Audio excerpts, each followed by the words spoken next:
Joining us now, the founders of community organized relief effort CORE, Sean Penn and Ann Lee. First off, thank you very much for getting to our camera today. I know it's really hard to navigate Los Angeles, but we're so happy to have you both. I want to start with you, Ann. CORE, why did you find it so essential to organize this, and what exactly are you guys offering?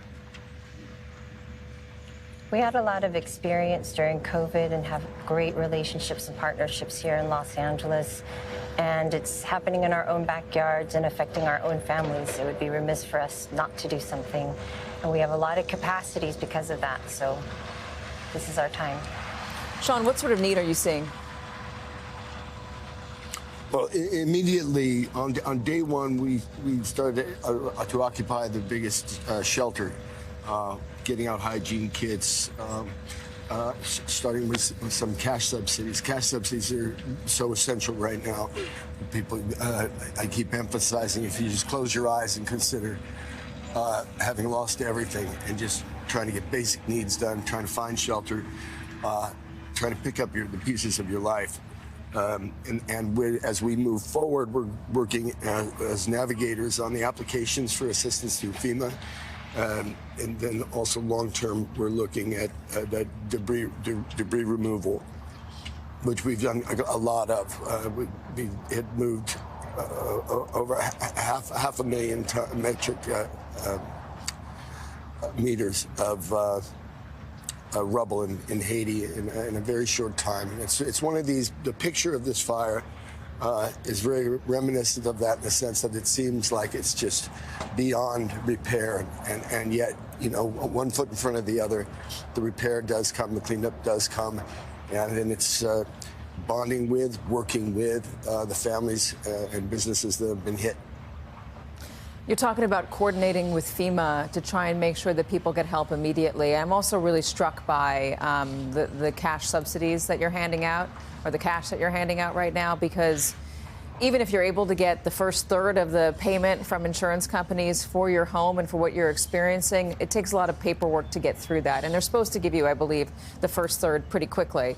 There is going to be a gap between that payment and what you're able to afford right now. Tell me about the experiences that you guys have personally had with folks. I know every Angelino has gone through something like this before, or every Angelino at least knows somebody or is close to somebody who's personally experiencing this right now. Ann, I'll start with you. Yeah, I mean, it's even in our own staffing that people have experienced losing their homes and being displaced. You know, we're accustomed to seeing this when we're responding to disasters, you know, in the hurricane belt of the United States and, you know, abroad in the Caribbean, in these places where we know to expect some of these things. But right now, seeing it at the extent that we are here is quite, it's incredible. But again, I think we've been poised to be ready for this because of COVID and the established relationships that we've built over time. Sean, what about you? And I would add that the cash assistance available through FEMA, we've known PhDs who can't get through the application system. You know, these things are complicated, and people are preoccupied at the time of their most needed focus. So the navigators that we'll supply, we hope to be very helpful with that. There is also another set of people who are not eligible for that. That's people who, for various reasons, don't have Social Security cards. So they would also be identified among the most vulnerable, which is the criteria for the first spend. How are you identifying these people? How are you getting to the folks? Because again, there's so much need. There's so much. It's so scattered right now. How are you getting to folks? So this goes to partnerships, and it goes to the history that we have in the city with grassroots organizations within the communities, with the churches, church leaders, where you're able to, we already have a built-in roster, and we will only be expanding upon that because it's with the Social Security numbers, that then comes out of it. It's why we're in so much need of support and donorship, because that money that we disseminate, it's also, you have people who are undocumented who are in a lot of trouble right now. So we're trying to just take this on as a human cause. You know, we have on the screen one of those little graphics to scan Bring your phone up to it, and you can get all the resources from CORE. We'll put it up full for you right now for a second. But again, you can go right to the bottom of your screen, scan your phone, and to get all the resources, both from the CORE response and the SoCal Fire Fund, if you want to donate. Sean, I know you guys, and Ann, I know you guys have been to so many of these disasters before. You talked about COVID as one of them, but you've been to Haiti, Sean. We've talked about that in the past. Tell me on a human level what it's been like for you to personally experience something so close to home, something of this magnitude so close to home. Well, in the 1994 wildfire in this area, I lost my house. I was in a very fortunate state of mind where I think that more than not, I was able to focus on the stuff I'd been liberated from.